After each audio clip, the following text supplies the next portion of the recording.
Kagame est un voyou. Ce que Kagame a fait, c'est l'attitude d'un voyou. Alors, face à un voyou, qu'est-ce qu'on fait? On se fait voyou. Vous êtes chez vous à la maison, un voyou entre, il sème le désordre, il fait du bazar, il part. Et nous, on va rester à la maison, on réfléchit. Bon, voilà ce qu'on peut faire. Vous savez, si vous attaquez sa maison aussi, les voisins de l'autre côté parlent bien avec lui, ça c'est rare, vous voyez. Et donc, le seul langage que Kagame pourra comprendre maintenant, au moment où nous faisons cette émission, c'est les armes. Ça, c'est clair. Je le disais ici, lorsque je disais la responsabilité, elle est de la RDC, il y a aussi la responsabilité de l'autre côté. Moi, je suis en train de me poser des questions. Pourquoi la RDC a quitté la SADC, par exemple? Pour les AC. Mais Tshisekedi nous a donné l'impression de rompre avec, de se défaire de son attitude pacifiste pendant la campagne lorsqu'il disait à la moindre escarmouche. Oui. Affronter le ce matin encore, sur mes réseaux sociaux, quand je regardais l'attitude de Kagame, il le dit avec beaucoup d'orgueil. Je ne quitterai pas le territoire congolais.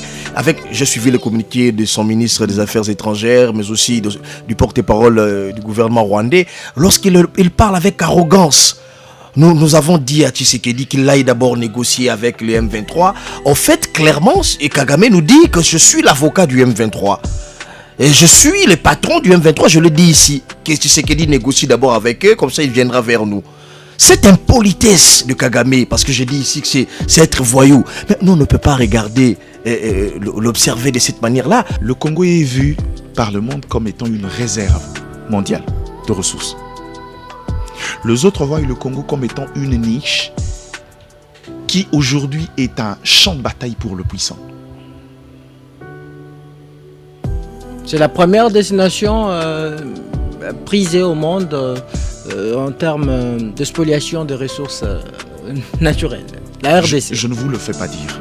Maintenant, la question c'est que qu'est-ce que nous on fait de l'information qu'on a, que le monde nous regarde comme étant réserve? Jusqu'au point où François Hollande l'a dit à Kabila en face. C'est ça la grande question. Qu'est-ce qu'on veut? Quand vous parlez du sérieux, c'est quoi être pris au sérieux? Je vous ai parlé ici dans un rapport entre États, c'est le rapport de force. Quel est le rapport de force que nous on engage dans cette question de la guerre de l'Est? La vérité, est-ce qu'il n'y en a pas? Nous on est plutôt dans le maintien. On est dans la défensive. Dans la résistance. C'est ça notre difficulté, on est dans la résistance, c'est le mot qui convient. On est dans la résistance. Cher ami Moses, j'étais à Bukavu en décembre 2023.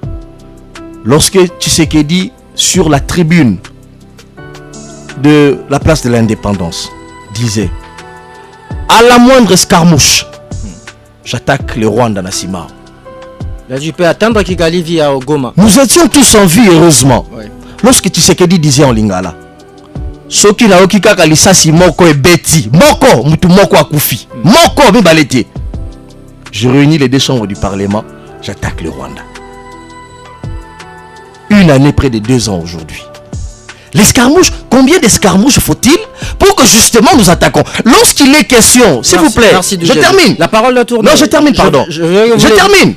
Lorsqu'il est question d'attaquer le Rwanda, on dit non, est-ce qu'on est prêt? Est-ce qu'on ne fait quoi?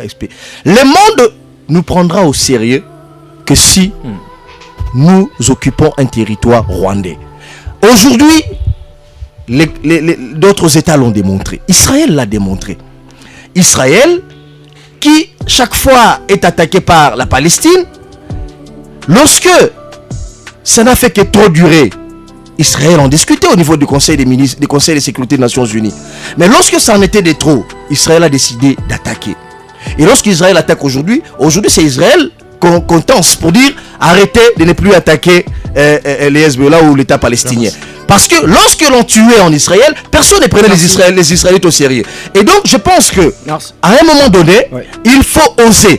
Pourquoi? Parce que en 2013, la RDC, avec la même armée, le FRDC ont débouté les M23. Merci. Et pourquoi en 2025, pour que l'armée congolaise attaque le Rwanda, il faut dire non, ou bien attaque les M23 d'abord qui est sur le sol congolais. Le Rwanda qui est sur le sol congolais, on dit non, il faut analyser, il faut étudier. Je pense qu'à un moment donné, il faut dire au président de la République, c'est un aveu de faiblesse. Que de dire, le Rwanda n'est pas venu.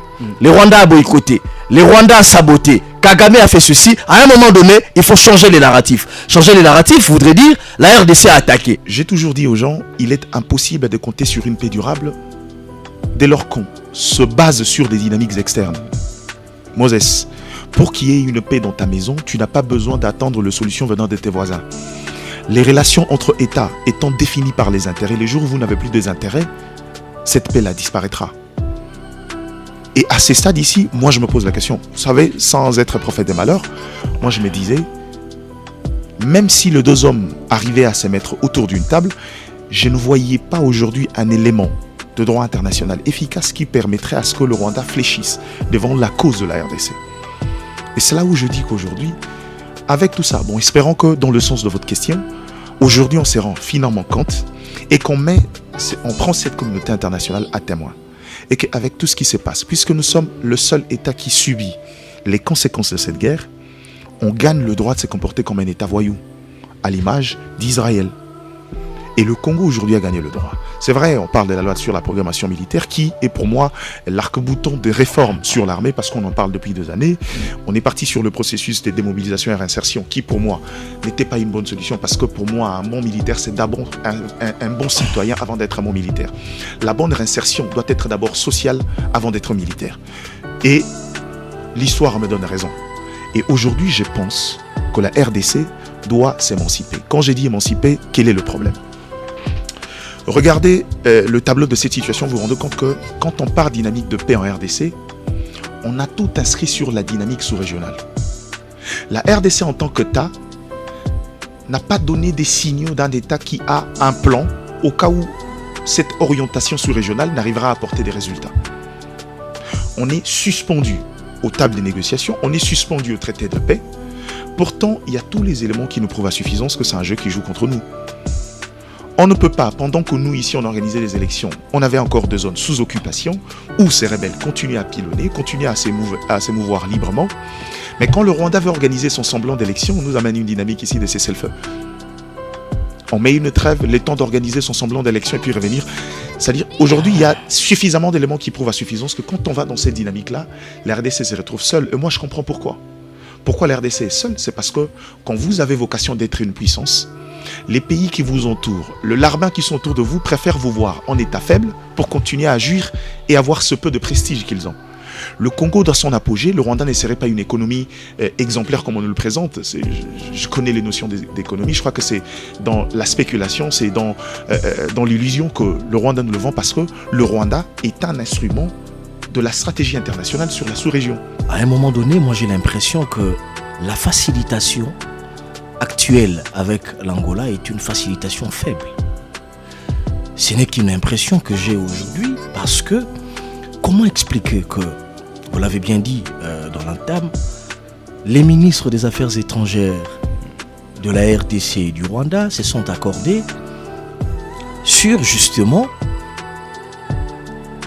un accord qui devrait être signé à l'issue duquel le Rwanda devrait prendre ses troupes et repartir chez eux à Kigali. Mais du coup, le Rwanda qui vient amener une incise la veille de la signature de l'accord, comme quoi il faut d'abord négocier ou dialoguer directement avec le M23. Et donc, je pense que il y a un problème de la facilitation. Est-ce que Lorenzo serait-il aussi faible que Kagame ne le respecterait pas? Ce sont des questions ouvertes que nous devons nous poser. Est-ce que si c'était sous le prédécesseur, celui qui venait avant Lorenzo, le président angolais, son nom... Vous parlez de... Le président qui venait juste avant Lorenzo. Eduardo dos Santos. Est-ce que Kagame agirait de cette manière-là? On connaît la position de Santos, surtout sur des questions de la sous-région. Parce que c'est un secret des polichinelles que le sémère des troubles dans la sous-région aujourd'hui, c'est le Rwanda. En même temps, lorsque nous revenons au processus qui a été entamé depuis Nairobi, avec Uhuru Kenyatta, vous connaissez très bien la pertinence de Uhuru Kenyatta lorsqu'il disait déjà que le M23 ne devrait pas se comporter comme une rébellion de luxe pour que la République négocie d'abord avec cette rébellion. Il faut que le M23, à l'issue de l'accord de Nairobi, dépose les armes comme les autres rébellions qui sévissent dans la partie est du pays. Et donc, le premier élément que je décèle dans ceci serait-il la faiblesse de la médiation qui se mène aujourd'hui avec le président angolais. Ça, c'est le premier. Vous attribuez la responsabilité Non, de cet je ne l'attribue échec pas, j'ai réfléchi. Je pose des questions à ceux qui nous suivent d'en tirer des leçons. Je réfléchis à autour. Mais il faut aussi tenir compte de la liberté de chaque parti à... J'en viens, Ouais. j'en viens. Je parlais d'abord de la faiblesse de facilitation. Je vous ai ici évoqué les cas d'Ouro Kenyatta. Je vous évoque aussi les cas de... lorsque la République démocratique du Congo a connu la médiation de l'Afrique du Sud, par exemple, ou de la Tanzanie. Est-ce que Kagame pourrait s'aventurer sur ce terrain-là lorsque l'on sait la position tranchée des fois des Sud-Africains sur des questions vitales de la paix dans l'Est de la RDC? Et donc, je me dis, soit il y a une complaisance, soit il y a une faiblesse. On a longtemps, en tant qu'État, compté sur la dynamique sous-régionale, sur l'implication des autres pour aller signer des accords, parfois au nom de compromis. Aujourd'hui, ce qui nous bloque, ce qui fait que cette paix factice ne peut pas arriver, parce que j'ai dit toujours aux gens, vous savez... Mike, permettez-moi d'abord, je vais vous relancer. Pourquoi le président Tshisekedi a lui-même voulu essuyer cette ignominie lui infligée par Kagame C'est du pas moment où il Je savait vous dis, c'est pas des ignominies. que le sommet était déjà Non. annulé? Pourquoi a-t-il fait le déplacement de sommet n'est pas Luanda? annulé. Je crois que s'il savait que le sommet était annulé, il n'aurait pas mis les pieds en Angola. Non, mais c'était annoncé depuis une heure, Non, je mais l'ai dit. Non, mais le sommet n'est pas annulé, mais il y a une des parties qui s'est retirée. La sémantique a toute sa place. Il ne faut pas dire que le sommet était annulé parce que la médiation tenait à discuter avec le chef de l'État congolais. Mais C'est l'absence... plutôt... Oui, mais justement, L'absence... aller dans le sens parce que Paul Kagame se retire, vous annulez votre action, c'est renforcer sa politique communicationnelle. Ça veut dire que c'est lui qui décide de quand tenir les réunions. Ça n'a rien à voir, il faut faire attention avec cette orientation-là. Aller sur place ne veut pas dire être faible. Ça veut dire que l'autre partie se retire, mais puisqu'on est maître de notre politique, et surtout que la RDC à ce niveau-là est resté cohérent, je le dis ici, il est resté dans le politiquement correct. Ça veut dire qu'on épuise toutes les voies de recours. On s'est mis autour d'une table, dites-nous ce que vous faites. Parce que le jour où on aura le temps de réagir, on aurait épuisé toutes les voies de recours possibles. Mais moi, je pense qu'on en fait de trop. Alors, Le Congo a déjà gagné le droit d'être un État vraiment. vous avez suivi... Et aujourd'hui, on a la possibilité, nous aussi, de pouvoir engager un rapport de force. Quand je parle de rapport de force, je ne suis pas partisan de ceux qui estiment qu'il faudra mobiliser les militaires et arriver à Bunagana, commencer à pilonner. Dès lors que la population est utilisée comme bouclier humain et qu'on est sur notre sol, cette guerre asymétrie, c'est nous qui serons doublement perdants à ce niveau-là. C'est-à-dire qu'on doit le faire avec beaucoup de munitions. Pour moi, imposer la dynamique militaire ou engager un rapport de force, c'est que puisque le Rwanda utilise la profondeur stratégique d'exporter la guerre sur le sol congolais, faisons l'effort de ramener aussi la guerre sur la terre rwandaise. L'exporter, c'est-à-dire, chez lui, il n'y a pas de guerre. Ben, puisqu'il nous parle des FDLR, on a possibilité de recréer des vrais FDLR. Parce que les FDLR dont le Rwanda se sert d'alibi, c'est des gens qui n'ont plus leur puissance. Mais les FDLR ne préjudicient pas le Rwanda, malheureusement. Je veux que vous compreniez. Les FDLR aujourd'hui est un alibi du Rwanda, mais en tant qu'État, on peut utiliser, recréer un mouvement qui recréerait du désordre là-bas, imposer une guerre au même titre que le Rwanda, et arriver autour de table et dire, vous retirez, je retire. C'est ça le langage diplomatique qu'un État peut entendre sur le plan militaire. Moi, je le dis dans mes tribunes, l'attitude de Kagame aujourd'hui, c'est qu'il est dos au mur. Kagame est dos au mur. Laissez-moi vous dire pourquoi. Kagame est dos au mur parce que Kagame a compris que le passage de Biden en Angola n'était pas un passage anodin.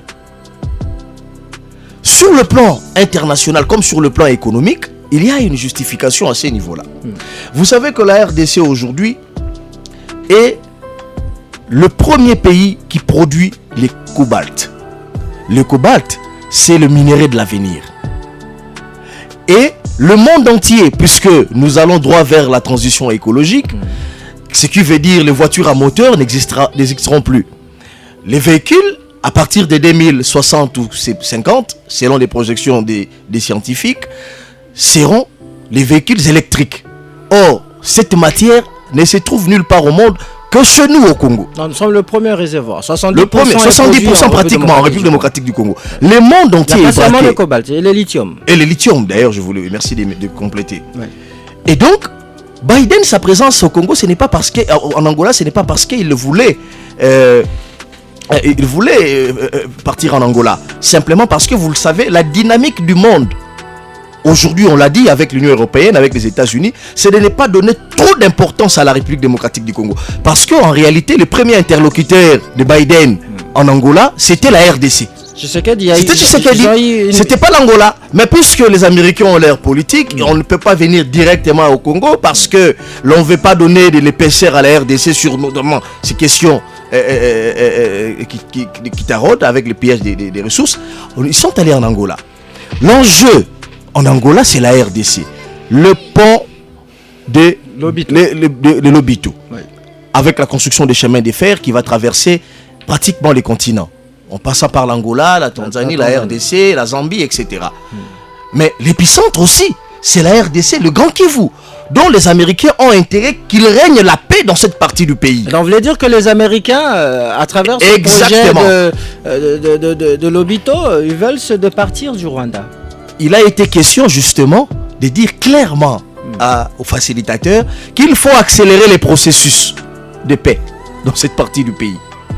Il faut accélérer les processus parce que les Américains sont dans une compétition qui ne dit pas son nom avec la Chine. La Chine qui construit la route de soie, vous le savez, qui a déjà commencé.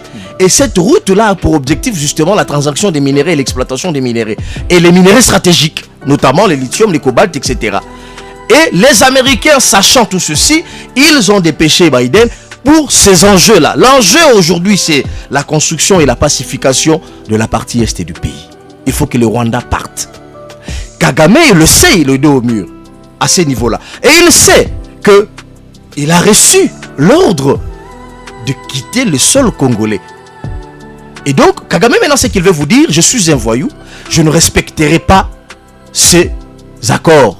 Parce que lorsqu'on introduit à la dernière minute une assise qui n'existait pas, c'est pour vous dire il a brûlé toutes les pistes. Alors, qu'est-ce qu'il faut faire?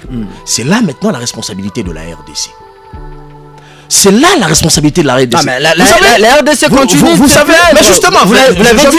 Non, il l'a rappelé hier. Alors, c'est ça la responsabilité de la RDC. On vous attaque comme ça avec l'idée que vous puissiez négocier parce que les gens qui vous attaquent n'ont pas le moyen de faire la guerre jusqu'au bout. C'est-à-dire qu'ils veulent faire la guerre comme moyen de pression pour vous conduire autour d'une table et faire de compromis et des concessions. En fait, ils nous font jouer à qui perd gagne. Alors, quel regard portez-vous sur ce paradoxe entre la montée en puissance de forces armées de la RDC et la réalité sur le terrain? Est-ce de la propagande? Quand vous parlez du paradoxe, je ne pense pas. Parce qu'il existe aujourd'hui dans les cercles, dans la classification des armées, il y a un bon nombre de principes. Le nombre d'hommes d'effectifs, il y a la capacité, la puissance de feu, c'est-à-dire que engin et tout ce qui va avec, que je trouve moi aussi fallacieuse à ces niveaux-là, parce que je pense que le problème n'est pas l'arme, le problème c'est la qualité des gens derrière les armes. De ce côté-là, on ne remettra pas en cause la question de la RDC. Mais je vous rappelle une chose, parce que quand on parle de la montée en puissance aussi, à ces niveaux-là, parce que si aujourd'hui il y a des zones comme la ville des Goma ne sont pas encore entre les mains de l'ennemi, c'est parce que ces forces armées-là, dans des contextes très difficiles, font un travail louable. Alors, et maintenant que les assises, le pourparler de Luanda ont foiré, et que faut-il faire maintenant? Que faut-il faire? C'est la troisième question qui arrive au bout d'un moment. Laissez-moi prendre chaque question et achever chaque. Vous n'avez que 2 minutes. Dans la limite. C'est pas un problème. Ouais. Donc, avant d'arriver sur la question du processus de Luanda, vous ne pouvez pas me ramener sur le processus de Luanda où je vous ai dit, même s'il y avait la tripartite, il était presque quasi impossible de trouver un dénouement heureux. Au regard du contexte sur terrain, au regard de la position de celui qui veut faire évoluer la chose. La RDC n'a pas renversé la tendance en termes de récupération de terres, parce que c'est généralement fluctuant. On récupère un territoire, ils en récupèrent un autre. Il n'y a pas eu de conquête glorieuse Non, les conquêtes, les victoires d'étape, il y en a, mais ce ne sont que de victoires d'étape qui ne font pas vraiment tourner la balance en notre faveur pour pouvoir aller engager un rapport de force. Kichanga, à un moment donné, a été récupéré par le Wazalendo et puis repris. À cette allure, je ne vais pas finir. Allez-y. Maintenant, la question, c'est que aujourd'hui, il y a une seule question qui vale sur cette question. Je ne veux pas qu'on fasse un focus sur la tripartite. Ce n'était qu'une rencontre dont les résultats devraient dépendre de la discussion et généralement au préalable discuté par le ministre des Affaires étrangères. Je reste sur la question du sérieux. Les sérieux ici en tant qu'État, qu'est-ce qu'on appelle un État sérieux? Un État sérieux, c'est un État capable d'engager un rapport de force, capable de veiller sur l'intangibilité de ces territoires, capable d'assurer ses politiques publiques et ses politiques de gouvernance et se faire respecter sur l'échiquier international. Absolument. Pour moi, ce sont les éléments du sérieux d'un État. Et on ne coche pas en cet instant sur toutes les cases. Ce qui fait qu'aujourd'hui, ce n'est pas le moyen. Quand vous me ramenez sur la question de la puissance de feu, ça veut dire qu'aujourd'hui, la loi sur la programmation militaire était un instrument de réforme. Est-ce qu'aujourd'hui, avec les réformes obtenues, on peut engager? Là, encore une fois de plus, au-delà d'être vrai, je peux être juste. L'armée est la grande muette, il y a des éléments qui ne mettront pas la place publique pour des raisons de secret défense. Mais dans le fond, quand un État s'engage dans une dynamique, nous, en tant que population, parce qu'on est censé être actrice de l'action publique, on devrait sentir des signaux.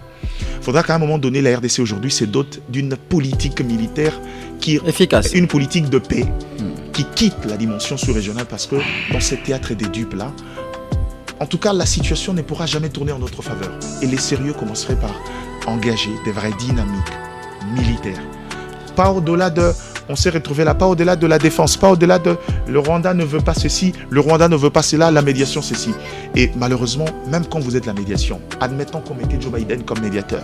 Merci. Dans un rapport de protagonisme entre nous et le Rwanda. Merci. Quand ce dernier occupe de terre, quand ce dernier a un moyen de pression sur nous, il est difficile que le médiateur puisse intervenir, faire quoi que ce soit en notre faveur. Il ne faudrait pas oublier ici que Kagame berce un projet qu'il a entamé depuis 1996. Ce projet, justement, c'est l'occupation de la partie est du pays. Souvenez-vous des Minembwe, souvenez-vous du processus de dépeuplement et d'occupation qui s'est vu aujourd'hui dans la grande partie des collines des Minembwe et le grand espace du Nord Kivu, du Grand Kivu. Kagame berce ces projets-là. Voilà pourquoi il revient à chaque fois avec ses revendications. Il faut protéger les Tutsis congolais. Voyez-vous? Il faut protéger les Tutsis d'origine de la RDC. Si la RDC ne sait pas protéger ces Tutsis, moi je vais les protéger. Et donc, Kagame sait que sur le plan international, puisqu'il vend aujourd'hui son génocide comme étant un butin de guerre, il vend son génocide partout au niveau de la communauté internationale. Voilà d'ailleurs pourquoi Kagame a aujourd'hui le soutien militaire des États-Unis et de l'Union européenne. Et il le sait également que au niveau de la communauté internationale, attaquer aujourd'hui le Rwanda voudrait dire que vous voulez un deuxième génocide. Ça, c'est l'entendement des Américains. Vous voulez un deuxième génocide. Voici pourquoi Kagame veut pousser la RDC au bout. Parce que Kagame savait qu'en venant signer l'accord de Luanda hier avec Tshisekedi, cela voudrait dire quitter les sols congolais. Et cela voudrait dire que le Rwanda risque de s'asphyxier et le projet de Kagame risque d'être mis à nu. Avec le projet de repeuplement de territoires congolais, de peuple par le Rwanda, comme le président l'avait aussi si bien indiqué lors de son grand oral devant le Congrès, est-ce que nous sommes nous-mêmes pas en train de nous auto-flageller également lorsque nous disons que le Banyamulenge sont nos frères, alors que le Rwanda s'en tient à la protection de Tutsis congolais? Non, le danger, il ne revient pas aux Rwandais de se soucier autant des Congolais que les Congolais eux-mêmes. Voyez-vous? Vous savez, aux États-Unis, il y a une forte communauté congolaise. Mais par moment où ces gens ont la nationalité américaine, ce sont des citoyens américains. Il revient aux Américains de se soucier de ces États. Et donc, je ne sais pas si vous comprenez la nuance. Si, effectivement, ces gens sont congolais, ces Tutsis dont fait allusion Kagame, mais je pense que le problème ne se pose pas. Combien d'Angolais n'avons-nous pas ici? Attendez, je vais répondre à votre question. Ça, il vous reste moins d'une minute. Oui, je termine par là. Reste moins d'une minute. Combien d'Angolais nous n'avons pas dans le Congo central? On les appelle les Zombo. Est-ce que les Zombo nous posent problème? Est-ce pour autant, un beau matin, Lorenzo se réveillera le matin et dit non, je pense que je dois envoyer mes troupes au Congo central parce qu'il y a les Zombo là-bas? Combien de Ngwandi? Chez les Ngwandi là-bas, on a nos frères des RCA, parce que nous sommes à la frontière, qui exercent et certains qui ont même la nationalité. Est-ce pour autant le RCA, s'ils peuvent bondir un matin, ils disent non, moi je dois... Combien de communautés sont minoritaires au Congo? Je pense que ça c'est un faux problème. Le problème aujourd'hui, c'est que la RDC doit se regarder en face. Nous faisons face à un complot. Et le seul langage que nous devons savoir, le Rwanda peut comprendre aujourd'hui, c'est, le latiniste nous l'ont dit, Kiwis pacem parabellum. Il faudrait comprendre que si nous voulons une paix durable, avec les manœuvres que Kagame commence à entamer maintenant, la seule chose à faire, c'est de faire la guerre. Vous savez, ça fait 8 mois que je suis tombé sur un document, la Convention de Kigali. Et quand vous lisez cette convention, vous verrez qu'on est droit sur un schéma. Aujourd'hui, le Rwanda fait un effort de nous maintenir dans un statu quo pour faire perdurer cette situation. Et quand vous regardez son comportement, vous vous rendez compte que c'est quelqu'un qui ne veut pas d'un aboutissement. Et si on veut d'un aboutissement, c'est à nous de pouvoir l'imposer par l'attendre de la dynamique sous-régionale. Et c'est exactement ce qu'il fait constamment. Quand on pense qu'on est au bout du tunnel, on peut trouver finalement un terrain d'entente pour négocier et discuter calmement. Il fait de son mieux, je parle de Paul Kagame, de tout faire capoter. Et c'est là où, moi, c'est parmi les éléments qui justifient le fait qu'aujourd'hui, je commence à avoir un peu foi en ces documents. Autrefois, je pensais que c'était un document factice qui est venu de la côte. J'ai eu le temps de discuter avec 2, 3, 4 experts sur la question. Et aujourd'hui, le comportement de certains États, de certaines parties dans cette discussion, me fait croire que cette convention est vraie. Rien que sur les quelques accords qu'il y a là-bas, l'idée, c'est pouvoir maintenir les statu quo pour embraser la sous-région. Et pour moi, quand vous dites le Rwanda, je trouve ça trop facile. C'est vrai que le Rwanda est un intermédiaire important, le Rwanda en tire profit, mais je pense que l'exploitation illégale, les petits porteurs qui de colle, matin, midi, soir, dans les zones occupées, avec des ressources minières, sont parfois venus de consortiums venus d'autres États. Même la Chine, qui est aujourd'hui notre partenaire, il y a des sociétés chinoises qui, de manière illégalement, jouent contre la République démocratique du Congo. Les firmes canadiennes et autres qui exploitent dans ces zones-là répondent à un jeu à ces niveaux-là. Merci. Et je crois que s'il faut chuter, il y a une vérité qu'on ne veut pas entendre. Sortie plutôt de quelqu'un aujourd'hui qui est très mal perçu par le Congolais, Colette Brackman, c'est que le Congo n'a d'amis que lui seul. Et qu'aujourd'hui, il faudra que c'est à nous de pouvoir mettre en place une politique extérieure. C'est à nous de pouvoir engager une dynamique sous-régionale pour faire inverser ces rapports-là. Sinon, aujourd'hui, on subit encore une fois de plus la stratégie des autres. Et moi, je pense que ça ne nous honore pas en tant qu'État. Il y a un général chinois qui a écrit un livre. Ouais. Je crois qu'il s'appelait Sun Tzu. L'art de la guerre. L'art de la guerre. Il vous dit, dans une guerre, il faut utiliser les mêmes armes que votre agresseur ou votre ennemi. Cela vous permettrait de gagner en coût et en énergie. Ça, c'est le premier élément. Diana l'a dit. Pourquoi ne pas utiliser les méthodes Kagame? Premier élément. Deuxième élément. Les méthodes, entre autres, l'espionnage, le contre-espionnage. Mais les méthodes Kagame, c'est clair. Prenez les M23, dédoublez les M23, amenez les M23 à Gisenyi. Et ça, c'est les méthodes Kagame. Jusqu'à 17h, on débriefe l'actualité. RTGA. Avec l'échec de la réunion tripartite des Luanda, on s'interroge, est-ce que les Rwandais se donnent-ils une carte blanche pour justement poursuivre allègrement son entreprise criminelle dans l'est de la République démocratique du Congo? C'est notre première thématique. Et en deuxième lieu, nous allons parler de cette problématique, veux-je dire, d'embouteillage chronique ici à Kinshasa, la capitale. Est-ce une équation difficile à résoudre par les autorités compétentes? On en parle dans ces castings presse avec mes confrères journalistes dans ce studio bleu de RTGA. Je suis avec Dou Jésus Beledou. Bienvenue en débrief. Merci Moses. Je salue tous les auditeurs de cette émission de la radio, mais aussi mon co-débatteur. Ça fait un bon bout de temps que vous êtes passé en débrief. Content de vous avoir de nouveau. Je présente mes excuses sincères, aux auditeurs. J'ai reçu plusieurs invitations. Si j'ai dit que je n'avais pas d'invitation, je mentirais.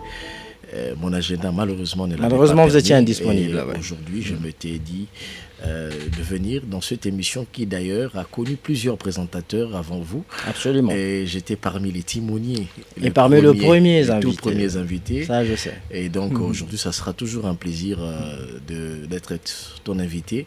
Et surtout que je suis comment tu conduis ce débat avec beaucoup plus de professionnalisme. Merci beaucoup, de Jésus. Vous êtes face à Mike Gardidiana. Bienvenue en débrief, Mike. Merci Moses.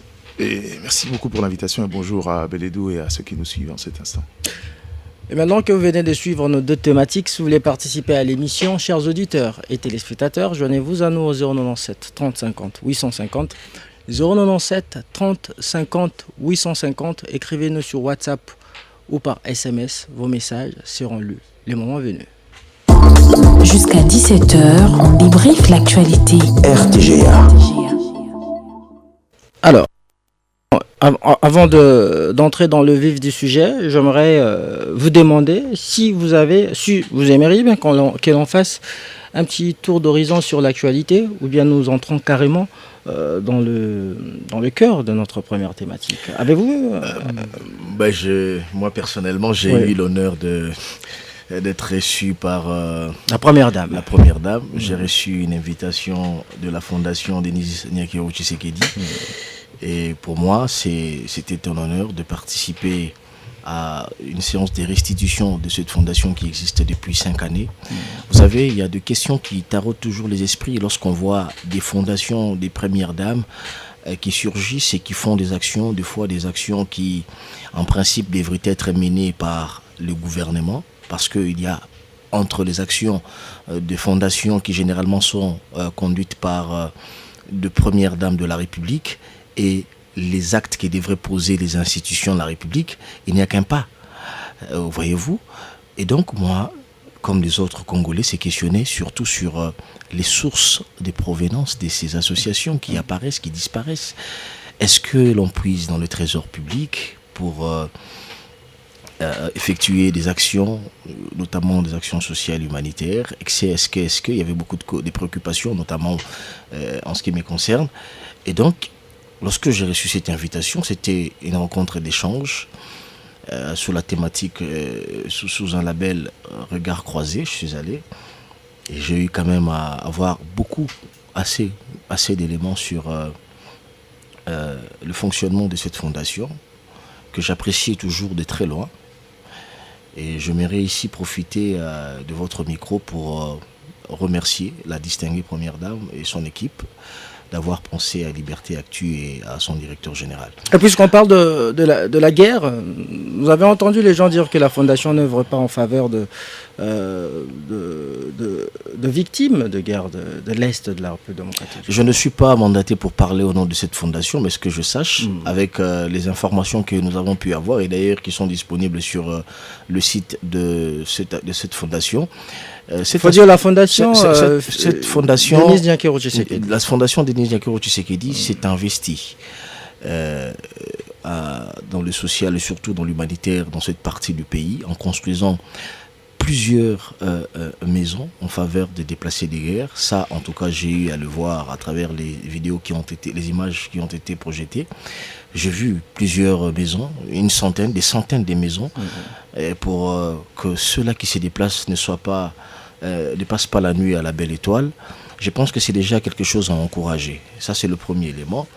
Et ensuite, je pense que tous ces donateurs qui se sont joints au dynamisme de la première dame, Denis Nyakero Tshisekedi, pour que ces enfants de l'Est, ces femmes qui sont violées, qui ont été violées, et ces victimes des atrocités de l'Est, soient finalement encadrées sur le plan alimentaire.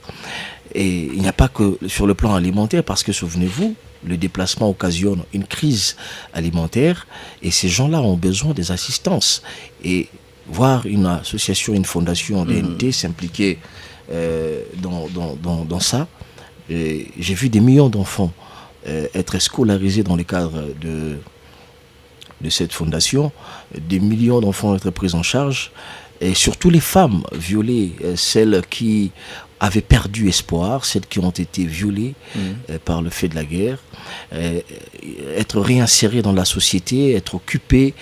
Et je crois que c'est déjà quelque chose d'encourageant. Il faut aussi rappeler que la fondation serait à la base de la loi Fonarev.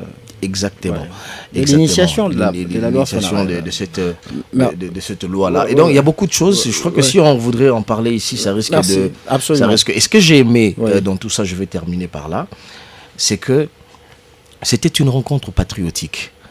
La première dame, Denise Nyakeru Tshisekedi, s'est surpassée en invitant tous les journalistes. Vous savez le clivage. Vous savez le clivage. Oui, vous savez le clivage aujourd'hui dans la presse congolaise, malheureusement.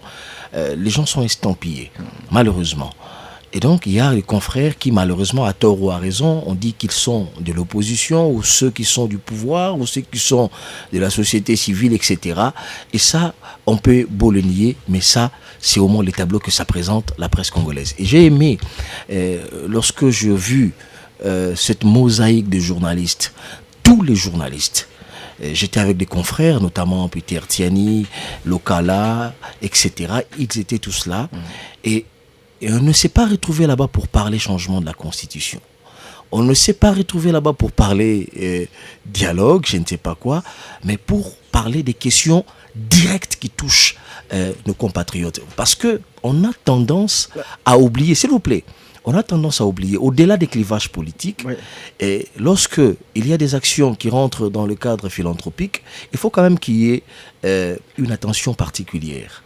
Et dans ces cadres-là, j'ai retrouvé des journalistes, Paulette Kimontou, etc., des gens qui ont posé toutes les questions possibles. Toutes les figures emblématiques toutes les questions possibles. Du microcosme toutes les questions, sans tabou. Willy Jésus. Kalenga et les autres, tous les journalistes, et surtout la crème de cette profession. Et donc, je pense que cette initiative d'ouverture envers d'autres médias, c'est une très bonne chose pour que justement...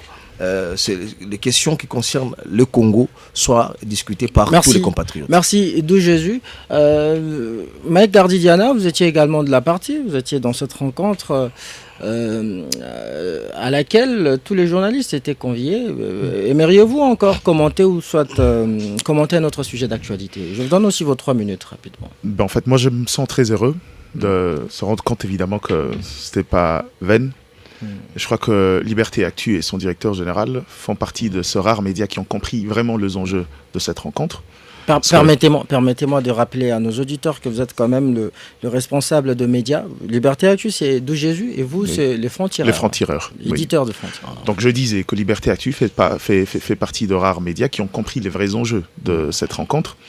Parce que moi, il y a 2 leçons que j'ai retenues au préalable fort de cet exercice de journaliste depuis 17 ans, mais aussi d'un expert en communication, c'est que le vrai besoin ici est le prisme de la fondation, c'est qu'on convoque un journaliste. Un journaliste à la base, au-delà de couleurs, comme on vient de le dire, que le genre nous donne au départ les convictions et les orientations qu'on prend sur les débats, mais je pense que dans le fond, la fondation est restée objective sur le valeur journalistique et surtout sur l'apport de chacun. Donc un journaliste, c'est celui qui est capable de parler et faire entendre la voix, et c'est lui qui reste à la limite quelqu'un qui est dans l'exercice de son métier. C'est vrai qu'aujourd'hui, le genre éditorialiste, le genre journaliste engagé a presque créé un peu de confusion dans ceux qui nous suivent. Mais dans le fond, je crois que quand vous êtes chargé de communication à ces niveaux-là, vous cherchez de l'efficacité, vous prenez ceux qui ont de l'aura, ceux qui apporteront quelque chose à votre message. Je suis heureux parce que pour moi, cette rencontre elle était une occasion de pouvoir changer un peu le regard qu'on avait sur certaines fondations. Il y a cette corrélation que les gens font entre la femme du chef de l'État et l'espace politique. La première dame n'est pas politique. Et je crois qu'elle l'a démontré par cette orientation, de faire que moi, en tout cas, les considérations politiques, je ne connais pas. Je crois qu'ici, l'idée est de faire une communication sur une association qui, aujourd'hui, je ne veux pas vous le faire dire, a presque pris le pas. On a évoqué les secteurs sanitaires, l'humanitaire, vous avez parlé, mais pour moi, les plus grandes actions de la Fondation d'Étienne, c'est dans le secteur de l'éducation. À ce niveau-là, pour moi, c'est un levier important qui, aujourd'hui, répond même à des exigences que l'État congolais avait abandonnées depuis 2 années. C'est-à-dire ce bourse et qui permet aux enfants de pouvoir reprendre le chemin de l'école, se former, mais surtout pour apporter un plus dans le développement. Donc je crois que moi, j'ai été un peu désolé un peu après cette rencontre parce que je me suis rendu compte qu'on a beaucoup donné la coloration politique à cette formation. On a beaucoup discuté sur qui était là, qui n'était pas là. Heureusement qu'il y a des médias assez professionnels qui ont compris que les gens qui ont été présents là-bas sont partis sous leur casquette de journalistes parce qu'ils sont avant tout journalistes. Alors, et pas politiques. que diriez-vous à ceux qui pensent que cette rencontre de la Première Dame avec le journaliste avait aussi pour propension à rapprocher le chevalier, les professionnels de médias pour qu'ils puissent beaucoup plus communiquer en faveur de la famille présidentielle? Vous savez, quand on gère une communication, il y a des considérations générales qui sont très visibles et très patentes. Je crois que chaque journaliste qui était présent a vu le déroulé de la cérémonie, la présentation des thématiques et l'organisation. Nulle part il était question de parler politique. Je crois que Ndeko Zulu a posé cette question-là. Même si je pensais que quand on voit le planning, quand on sait ce que c'est, je ne vois pas pourquoi on devrait politiser cette question-là. Merci. Je pense qu'il n'y avait pas lieu de parler politique parce que, je rappelle, quel était l'objectif de cette rencontre? Un dîner de presse par aisance. C'est rapprocher dans un climat convivial le professionnel de médias pour leur faire adhérer à une cause. Cette cause-là n'était pas politique. La cause était humanitaire, la cause était philanthropique. C'est une association qui œuvre pour le bien-être de tous. Merci, et le bonheur, Mike, je chute par là, le bonheur c'est que pour une première fois, cette fondation, après la polémique qu'il y a eu ici sur la source de financement, les états financiers de cette fondation sont à place publique et des états financiers audités. Ça veut dire que chacun peut revisiter, décrypter et puis faire son analyse. Donc pour moi, c'était ça le vrai objectif, faire comprendre aux gens les missions de cette fondation, mais également sa responsabilité et ses limites par rapport aux actions de l'État. Et je pense que on espère qu'on fera ce bon travail-là pour que les gens le comprennent une bonne fois pour toutes. La fondation a été répertoriée dans les lignes budgétaires de cet exercice. Malheureusement, il y a eu une confusion à ces niveaux-là. La fondation n'est pas répertoriée dans les lignes budgétaires. Il y a eu une action à un projet qui rentrait dans le cadre des orientations de l'État où la fondation est venue comme... Non, on va doucement.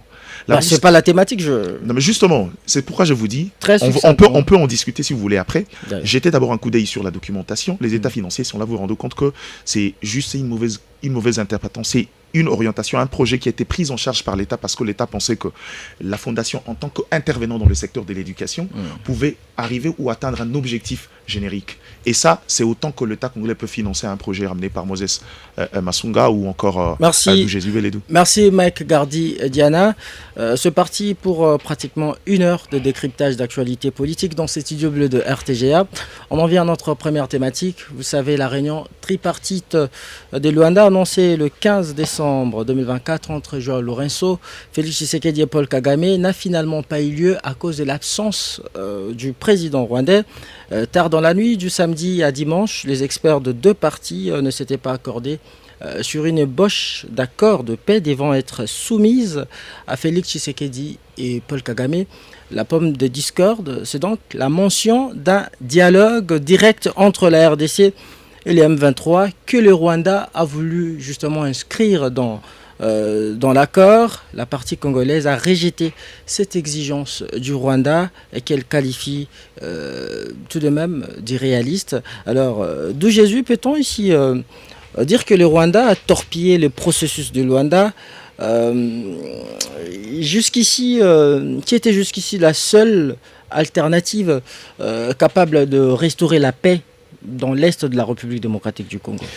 Je pense que la question de la paix dans l'est du pays et des conciliabules qu'il y a au niveau de la sous-région, il y a deux responsabilités. Il y a la responsabilité, la grande responsabilité qui revient à la RDC d'abord, mais il y en a aussi d'autres qui viennent de nos partenaires. J'aimerais aborder d'abord s'agissant du boycott de l'invitation de Paul Kagame. À un moment donné, moi j'ai l'impression que la facilitation actuelle avec l'Angola est une facilitation faible. Ce n'est qu'une impression que j'ai aujourd'hui parce que comment expliquer que, vous l'avez bien dit dans l'entame, les ministres des Affaires étrangères de la RDC et du Rwanda se sont accordés sur justement un accord qui devrait être signé à l'issue duquel le Rwanda devrait prendre ses troupes et repartir chez eux à Kigali. Mais du coup, le Rwanda qui vient amener une incise la veille de la signature de l'accord, comme quoi il faut d'abord négocier ou dialoguer directement avec le M23. Et donc, je pense que il y a un problème de la facilitation. Est-ce que Lorenzo serait-il aussi faible que Kagame ne le respecterait pas? Ce sont des questions ouvertes que nous devons nous poser. Est-ce que si c'était sous le prédécesseur, celui qui venait avant Lorenzo, le président angolais, son nom... Vous parlez de... Le président qui venait juste avant Lorenzo. Eduardo Dos Santos. Est-ce que Kagame agirait de cette manière-là? On connaît la position de Santos, surtout sur des questions de la sous-région. Parce que c'est un secret des polichinelles que le sémère des troubles dans la sous-région aujourd'hui, c'est le Rwanda. En même temps, lorsque nous revenons au processus qui a été entamé depuis Nairobi, avec Uhuru Kenyatta, vous connaissez très bien la pertinence de Uhuru Kenyatta lorsqu'il disait déjà que le M23 ne devrait pas se comporter comme une rébellion de luxe pour que la République négocie d'abord avec cette rébellion. Il faut que le M23, à l'issue de l'accord de Nairobi, dépose les armes comme les autres rébellions qui sévissent dans la partie est du pays. Et donc, le premier élément que je décèle dans ceci serait-il la faiblesse de la médiation qui se mène aujourd'hui avec le président angolais. Ça, c'est le premier. Vous attribuez la responsabilité non, de cet je n'attribue échec. pas, j'ai réfléchi. Je pose des questions à ceux qui nous suivent d'en tirer des leçons. Je réfléchis à haute voix. Mais il faut aussi tenir compte de la liberté de chaque parti à... J'en viens, Ouais. j'en viens. Je parlais d'abord de la faiblesse de la facilitation. Je vous ai ici évoqué les cas d'Uhuru Kenyatta. Je vous évoque aussi les cas de... lorsque la République démocratique du Congo a connu la médiation de l'Afrique du Sud, par exemple, ou de la Tanzanie. Est-ce que Kagame pourrait s'aventurer sur ce terrain-là? Lorsque l'on sait la position tranchée, des fois, des Sud-Africains, sur des questions vitales de la paix dans l'Est de la RDC. Et donc, je me dis, soit il y a une complaisance, soit il y a une faiblesse. Ça, ce sont les premiers constats. Le deuxième constat, je pense que la posture de Kagame aujourd'hui est une posture irresponsable qui continue justement à démasquer que c'est justement Kagame qui est le vrai instigateur ou le vrai patron du M23, de l'AFC et de ce rébellion qui sème le chaos dans la partie Est. Alors comment donc Moses? Kagame va vous dire clairement que si la RDC veut que sa rébellion ne parte, il faut qu'il y ait d'abord un dialogue direct entre la République démocratique du Congo et le M23. Mais ça s'explique pas. C'est comme si la République démocratique du Congo envahissait le Rwanda demain. Prenez par exemple Gisenyi, première ville lorsque vous traversez Goma du Rwanda, et la RDC vous dit à l'issue des conciliabules, il faut d'abord nécessairement que Kagame négocie et un dialogue direct avec le FDLR où il fera des concessions avant que la RDC ne dégage ses troupes du sol rwandais. Je pense que aujourd'hui la posture de Paul Kagame est aussi claire comme message, c'est que le vrai boss, le vrai patron du M23, qui chaque jour, on dort, on se réveille, cette rébellion se dote des armures sophistiquées alors, et l'on ne se posera plus la question d'où Kagame, les Nanga et les autres, et les M23 et les Nanga et les autres prennent ces armes, ces munitions sophistiquées de guerre. La réponse est claire à travers ce boycott du Rwanda que ce Kagame qui est le véritable instigateur et patron du M23. Alors, la question est là. Que faire face à cette posture? Parce que, il faut le dire ici, le chaos à l'est de la RDC ne fait que conforter la position de Kagame. Absolument. Au fait, conforter la position de Kagame et du Rwanda, que ça dire? Cela veut simplement dire, sur le plan économique, Kagame ces occupations sur les territoires congolais, des territoires d'ailleurs, il faut le dire, stratégiques, parce qu'il y a des minéraux dans le territoire, quelques territoires occupés aujourd'hui par le Rwanda, les trafics illicites des minerais congolais se font au moment où nous faisons cette émission, ne fait que renforcer l'économie du Rwanda. Ça, c'est le premier élément. Le deuxième élément, il ne faudrait pas oublier ici que Kagame berce un projet qu'il a entamé depuis 1996. Ce projet, justement, c'est l'occupation de la partie est du pays. Souvenez-vous des Minembwe, souvenez-vous du processus de dépeuplement et d'occupation qui s'est fait et qui s'est vu aujourd'hui dans la grande partie des collines des Minembwe et le grand espace du Nord Kivu, du Grand Kivu. Kagame berce ces projets-là. Voilà pourquoi il revient à chaque fois avec ses revendications. Il faut protéger les Tutsis congolais. Voyez-vous? Il faut protéger les Tutsis d'origine de la RDC. Si la RDC ne sait pas protéger ces Tutsis, moi je vais les protéger. Et donc, Kagame sait que sur le plan international, puisqu'il vend aujourd'hui son génocide comme étant un butin de guerre, il vend son génocide partout au niveau de la communauté internationale. Voilà d'ailleurs pourquoi Kagame a aujourd'hui le soutien militaire des États-Unis et de l'Union européenne. Et il le sait également que au niveau de la communauté internationale, attaquer aujourd'hui le Rwanda voudrait dire que vous voulez un deuxième génocide. Ça, c'est l'entendement des Américains. Vous voulez un deuxième génocide. Voici pourquoi Kagame veut pousser la RDC au bout. Parce que Kagame savait qu'en venant signer l'accord de Luanda hier avec Tshisekedi, cela voudrait dire quitter les sols congolais. Et cela voudrait dire que le Rwanda risque de s'asphyxier et le projet de Kagame risque d'être mis à nu. Absolument. Avec le projet de repeuplement de territoires congolais, de peuplés par le Rwanda, comme le président l'avait aussi si bien indiqué lors de son grand oral devant le Congrès, est-ce que nous sommes nous-mêmes pas en train de nous auto-flageller également lorsque nous disons que le Banyamulenge sont nos frères, alors que le Rwanda s'en tient à la protection de Tutsis congolais? Non, le danger, il ne revient pas aux Rwandais de se soucier autant des Congolais que les Congolais eux-mêmes. Voyez-vous? Vous savez, aux États-Unis, il y a une forte communauté congolaise. Mais par moment où ces gens ont la nationalité américaine, ce sont des citoyens américains. Il revient aux Américains de se soucier de ces États. Et donc, je ne sais pas si vous comprenez la nuance. Si, effectivement, ces gens sont congolais, ces Tutsis dont fait allusion Kagame, mais je pense que le problème ne se pose pas. Combien d'Angolais n'avons-nous pas ici? Attendez, je vais répondre à votre question. Ça, il vous reste moins d'une minute. Oui, je termine par là. Il reste moins d'une minute. Combien d'Angolais nous n'avons pas dans le Congo central? On les appelle les Zombo. Est-ce que les Zombo nous posent problème? Est-ce pour autant, un beau matin, Lorenzo se réveillera le matin et dit non, je pense que je dois envoyer mes troupes au Congo central parce qu'il y a les Zombo là-bas? Combien de Ngwandi?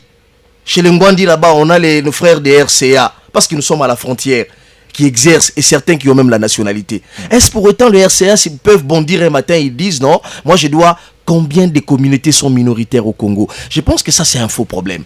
Le problème aujourd'hui, c'est que la RDC doit se regarder en face. Nous faisons face à un complot. Et le seul langage que nous devons savoir, le Rwanda peut comprendre aujourd'hui, c'est, le latiniste nous l'ont dit, Kiwis Pacem Parabellum. Il faudrait comprendre que si nous voulons une paix durable, avec les manœuvres que Kagame commence à entamer maintenant, la seule chose à faire, c'est de faire la guerre. Aujourd'hui, avec la loi des programmations militaires, je crois que je reviendrai si vous m'accordez la parole, on a aujourd'hui une assurance qu'il y a 50 000 hommes formés qui sont dans nos frontières, dans l'est du pays. Cette loi des programmations militaires a permis à ce qu'il y ait des réformes sérieuses au niveau de l'armée. Alors, quitte à nous de savoir, Mouyaya l'a dit lors de son point de presse hier, il a dit, c'est vrai, la majorité des Congolais, si vous faites les sondages, veulent la guerre face au Rwanda. Mais est-ce que nous sommes capables d'accueillir le coût coûts de la guerre. Les coûts de la guerre n'est pas que financier. Les coûts de la guerre, lorsqu'on établit les bilans, c'est aussi les bilans humains. Et donc, quand je reviendrai, j'aimerais dire maintenant ce que nous, en tant que citoyens congolais, nous pensons que le gouvernement ou l'État congolais devra faire pour justement la question de l'Est du pays, notamment la question du Rwanda, soit résolue définitivement. Parce que le feuilleton ici, je termine par là, nous renvoie un peu au feuilleton de 2023, lorsque la RDC était occupée, toujours dans la partie Est.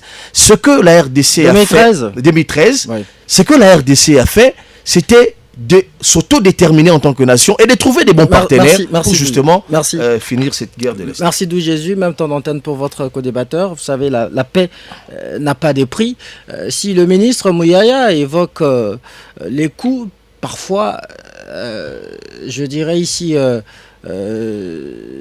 en Dieu ou cher de cette guerre, je crois que on n'a pas de choix pour cela. Alors, Mike Gardi Diana, ce comportement de Kagame nous met justement dans notre responsabilité. Seul, pardon, de ne plus tenir des discours comme on dit, plaintifs et de tenir la tête de plutôt tenir la tête au Rwanda. Vous savez, depuis le début de cette question, je me pose la question: à quel moment vous trouvez l'intrigue dans les agissements de Paul Kagame? Vous voulez des réponses directes de ma part? Paul Kagame n'a jamais respecté la médiation, ça c'est une certitude. Paul Kagame a un regard, un prisme personnel sur la question de la guerre de l'Est. Regardez, posons le fondement et répondons à deux questions majeures. La première, parce que on est aujourd'hui en face d'un État qui nous réclame deux choses. Et si on est en processus de négociation, ça veut dire qu'il y a des compromis à faire. Mais la question c'est quelle est l'évolution de la situation sur terrain qui permettrait à la RDC de pouvoir faire évoluer ses exigences autour de cette table qui a commencé belle lurette? Vous vous rendez compte que moi, il n'y a pas. Deuxièmement, comment s'étonner de l'orientation du Rwanda d'exiger la discussion avec le M23 de lors que l'ensemble des discours et des orientations au niveau international nous ont renvoyé presque au même schéma? Absolument. Ça fait 3 ans qu'on entend le même discours, que ce soit de Paul Kagame ou encore des Nations Unies par la bouche de son secrétaire général. Emmanuel Macron l'a dit au sommet de la francophonie. Emmanuel Macron l'a dit. Négociation avec. C'est toute une chaîne et c'est une orientation d'ordre international. Le souci aujourd'hui, c'est que la RDC reste dans un schéma traditionnel. C'est quoi le schéma traditionnel? C'est que la RDC doit jouir d'une paix factice par des négociations. Vous avez évoqué 2013 ici, ça veut dire que vous arrivez militairement à faire le M23. Moi, on se retrouve autour d'une table pour négocier des accords qui nous pendent jusqu'à aujourd'hui. En fait, des accords suicidaires, pensez-vous cela? J'ai toujours dit aux gens, il est impossible de compter sur une paix durable dès lors qu'on se base sur des dynamiques externes. Moses, pour qu'il y ait une paix dans ta maison, tu n'as pas besoin d'attendre les solutions venant de tes voisins. Les relations entre États étant définies par les intérêts, les jours où vous n'avez plus des intérêts, cette paix-là disparaîtra. Et à ces stades ici, moi je me pose la question, vous savez, sans être prophète des malheurs, moi je me disais, même si les deux hommes arrivaient à se mettre autour d'une table, je ne voyais pas aujourd'hui un élément de droit international efficace qui permettrait à ce que le Rwanda fléchisse devant la cause de la RDC. Et c'est là où je dis qu'aujourd'hui, avec tout ça, bon, espérons que dans le sens de votre question, aujourd'hui on se rend finalement compte et on prend cette communauté internationale à témoin. Et qu'avec tout ce qui se passe, puisque nous sommes le seul État qui subit les conséquences de cette guerre, on gagne le droit de se comporter comme un État voyou, à l'image d'Israël. Et le Congo aujourd'hui a gagné le droit. C'est vrai, on parle de la loi sur la programmation militaire qui est pour moi l'arc-bouton des réformes sur l'armée parce qu'on en parle depuis 2 années. On est parti sur le processus de démobilisation et réinsertion qui pour moi n'était pas une bonne solution parce que pour moi un bon militaire c'est d'abord un bon citoyen avant d'être un bon militaire. La bonne réinsertion doit être d'abord sociale avant d'être militaire. Et l'histoire me donne raison. Et aujourd'hui je pense que la RDC doit s'émanciper. Quand j'ai dit émanciper, quel est le problème ? Regardez le tableau de cette situation, vous vous rendez compte que quand on parle dynamique de paix en RDC, on a tout inscrit sur la dynamique sous-régionale. La RDC en tant qu'État n'a pas donné des signaux d'un État qui a un plan au cas où cette orientation sous-régionale n'arrivera à apporter des résultats. On est suspendu aux tables des négociations, on est suspendu au traité de paix. Pourtant, il y a tous les éléments qui nous prouvent à suffisance que c'est un jeu qui joue contre nous. On ne peut pas, pendant que nous, ici, on organisait les élections, on avait encore des zones sous occupation, où ces rebelles continuaient à pilonner, continuaient à s'émouvoir librement. Mais quand le Rwanda veut organiser son semblant d'élection, on nous amène une dynamique ici de cessez-le-feu. On met une trêve, le temps d'organiser son semblant d'élection et puis revenir. C'est-à-dire, aujourd'hui, il y a suffisamment d'éléments qui prouvent à suffisance que quand on va dans cette dynamique-là, la RDC se retrouve seule. Et moi, je comprends pourquoi. Pourquoi la RDC est seule? C'est parce que quand vous avez vocation d'être une puissance, les pays qui vous entourent, le larbin qui sont autour de vous, préfèrent vous voir en état faible pour continuer à agir et avoir ce peu de prestige qu'ils ont. Le Congo, dans son apogée, le Rwanda ne serait pas une économie exemplaire comme on nous le présente. Je connais les notions d'économie. Je crois que c'est dans la spéculation, c'est dans l'illusion que le Rwanda nous le vend parce que le Rwanda est un instrument de la stratégie internationale sur la sous-région. J'ai l'impression qu'on se tonne parfois de choses dont les résultats sont connus en avance. Pour moi, les résultats n'est pas le fait que Paul Kagame arrive, et encore à ces niveaux-là, sur le plan communicationnel, il nous envoie un signal. C'est lui qui quitte la table avant, donne la posture de quelqu'un qui prend de l'ascendance. C'est pourquoi il préfère le faire comme ça, et il nous fonce droit vers un mur. Cela ne veut pas dire que la RDC qui veut respecter est faible. La RDC est restée droite dans ses bottes, dans sa logique. Jusqu'à preuve du contraire, on est dans les politiquement corrects. Et malheureusement, c'est ce qui nous joue de tour. On a longtemps, en tant qu'État, compté sur la dynamique sous-régionale, sur l'implication des autres pour aller signer des accords, parfois au nom de compromis. Aujourd'hui, ce qui nous bloque, ce qui fait que cette paix factice ne peut pas arriver, parce que j'ai dit toujours aux gens, vous savez... Mike, permettez-moi d'abord, je vous relancer. Pourquoi le président Tshisekedi a lui-même voulu essuyer cette ignominie lui infligée par Kagame du moment où il savait... Je vous dis, c'est pas des ignominies. Que le sommet était déjà annulé. Pourquoi a-t-il fait le déplacement de Luanda? Je crois que s'il savait que le sommet était annulé, il n'aurait pas mis les pieds en Angola. Non, mais c'était annoncé depuis une heure, je l'ai dit. Non, mais le sommet n'est pas annulé, mais il y a une des parties qui s'est retirée. La sémantique a toute sa place. Il ne faut pas dire que le sommet était annulé parce que la médiation tenait à discuter avec le chef de l'État congolais. Mais l'absence... C'est plutôt... Oui, mais justement, l'absence... aller dans le sens, parce que Paul Kagame se retire, vous annulez votre action, c'est renforcer sa politique communicationnelle. Ça veut dire que c'est lui qui décide de quand tenir les réunions. Ça n'a rien à voir. Il faut faire attention avec cette orientation-là. Aller sur place ne veut pas dire être faible. Ça veut dire que l'autre partie se retire, mais puisqu'on est maître de notre politique, et surtout que la RDC à ce niveau-là est resté cohérent, je le dis ici, il est resté dans le politiquement correct. Ça veut dire qu'on épuise toutes les voies de recours. On s'est mis autour d'une table, dites-nous ce que vous faites. Parce que le jour où on aura le temps de réagir, on aurait épuisé toutes les voies de recours possibles. Mais moi, je pense qu'on en fait de trop. Alors, le Congo a déjà gagné le droit d'être un État voisin. Vous avez suivi... Et aujourd'hui, on a la possibilité, nous aussi, de pouvoir engager un rapport de force. Quand je parle de rapport de force, je ne suis pas partisan de ceux qui estiment qu'il faudra mobiliser les militaires et arriver à Bunagana, commencer à pilonner. Dès lors que la population est utilisée comme bouclier humain et qu'on est sur notre sol, cette guerre asymétrie, c'est nous qui serons doublement perdants à ce niveau-là. C'est-à-dire qu'on doit le faire avec beaucoup de munitions. Pour moi, imposer la dynamique militaire ou engager un rapport de force, c'est que puisque le Rwanda utilise la profondeur stratégique d'exporter la guerre sur le sol congolais, faisons l'effort de ramener aussi la guerre sur la terre rwandaise. L'exporter, c'est-à-dire, chez lui, il n'y a pas de guerre. Puisqu'il nous parle des FDLR, on a possibilité de recréer des vrais FDLR, parce que le FDLR dont le Rwanda se sert d'alibi, c'est des gens qui n'ont plus leur puissance. Mais le FDLR ne préjudicie pas le Rwanda, malheureusement. Je veux que vous compreniez. Le FDLR aujourd'hui est un alibi du Rwanda, mais en tant qu'État, on peut utiliser, recréer un mouvement qui recréerait du désordre là-bas, imposer une guerre au même titre que le Rwanda, et arriver autour de table et dire, vous retirez, je retire. C'est ça le langage diplomatique qu'un État peut entendre sur le plan militaire. Vous avez suivi Jésus qui a dit que le Rwanda s'est nourri sous les mamelles de la RDC. C'est Rwanda qui est spoliateur de ressources stratégique de la République démocratique du Congo, sous la bénédiction bien évidemment de ce parrain. Vous les voyez vraiment se retirer ses troupes en signant un accord qui ne lui serait pas aussi favorable, et exiger ici, lorsque le Rwanda exige les M23 dans cet accord, c'est simplement parce qu'il veut avoir le mécanisme de survie, n'est-ce pas ?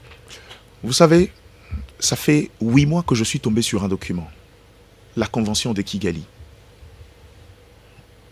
Et quand vous lisez cette convention, vous verrez qu'on est droit sur un schéma. Aujourd'hui, le Rwanda fait un effort de nous maintenir dans un statu quo pour faire perdurer cette situation. Et quand vous regardez son comportement, vous vous rendez compte que c'est quelqu'un qui ne veut pas d'un aboutissement. Et si on veut d'un aboutissement, c'est à nous de pouvoir l'imposer, par l'attendre de la dynamique sous-régionale. Et c'est exactement ce qu'il fait constamment. Quand on pense qu'on est au bout du tunnel, on peut trouver finalement un terrain d'entente pour négocier et discuter calmement. Il fait de son mieux, je parle de Paul Kagame, de tout faire capoter. Et c'est là où, moi, c'est parmi les éléments qui justifient le fait qu'aujourd'hui, je commence à avoir un peu foi en ces documents. Autrefois, je pensais que c'était un document factice qui est venu de la côte. J'ai eu le temps de discuter avec 2, 3, 4 experts sur la question. Et aujourd'hui, le comportement de certains États, de certaines parties dans cette discussion, me fait croire que cette convention est vraie. Rien que sur les quelques accords qu'il y a là-bas, l'idée, c'est pouvoir maintenir les statu quo pour embraser la sous-région. Et pour moi, quand vous dites le Rwanda, je trouve ça trop facile. C'est vrai que le Rwanda est un intermédiaire important, le Rwanda en tire profit, mais je pense que l'exploitation illégale, les petits porteurs qui décollent matin, midi, soir dans les zones occupées avec des ressources minières, sont parfois venus de consortiums venus d'autres États.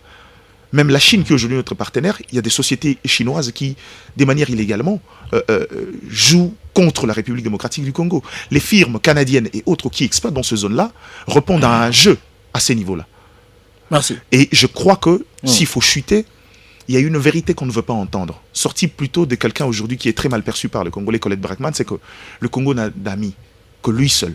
Et qu'aujourd'hui, il faudra que c'est à nous de pouvoir mettre en place une politique extérieure. C'est à nous de pouvoir engager une dynamique sous-régionale pour faire inverser ces rapports-là. Sinon, aujourd'hui, on subit encore une fois de plus la stratégie des autres. Et moi, je pense que ça ne nous honore pas en tant qu'État. De Jésus, il y a ceux qui pensent que c'est Tshisekedi qui est responsable de ce qui est arrivé, de cet échec justement, notamment à travers ces discours, ces discours qui ne confortent pas Kagame, lorsqu'il dit par exemple que lui, lorsqu'il dit n'être disposé qu'à se rencontrer avec à rencontrer le président rwandais Kosiel. Il y a le parti de Jean-Marc Kabound qui a relevé cet aspect des choses. Ben, je pense que dire que Tshisekedi est responsable ou pas, mais quand on est président de la République, on ne peut pas se dédouaner du problème qui se trouve dans votre pays. Je pense que Tshisekedi a une grande part de responsabilité dans la solution dans l'Est de la RDC. Mais ici, j'aimerais dire, moi ça me fait très mal. Même quand je parle avec des compatriotes des pays africains, etc., en dehors du pays aussi, ça me fait très mal. L'impression que ça donne, c'est que la RDC, ça fait 30 années que la RDC se plaint sur la question du Rwanda. Ça, c'est l'impression que ça donne. Au fait, Diana l'a dit, lorsque vous bouffez sur une table et que quelqu'un s'élève avant que tout le monde ne termine et part, c'est un message qui vous lance. Kagame est un voyou. Ce que Kagame a fait, c'est l'attitude d'un voyou. Alors, face à un voyou, qu'est-ce qu'on fait? On se fait voyou. Vous êtes chez vous à la maison, un voyou entre, il sème le désordre, il fait du bazar, il part. Et nous, on va rester à la maison, on réfléchit. Bon, voilà ce qu'on peut faire. Vous savez, si vous attaquez sa maison aussi, les voisins de l'autre côté parlent bien avec lui, ça c'est rare, vous voyez. Et donc, le seul langage que Kagame pourra comprendre maintenant, au moment où nous faisons cette émission, c'est les armes. Ça, c'est clair. Je le disais ici, lorsque je disais la responsabilité, elle est de la RDC, il y a aussi la responsabilité de l'autre côté. Moi, je suis en train de me poser des questions.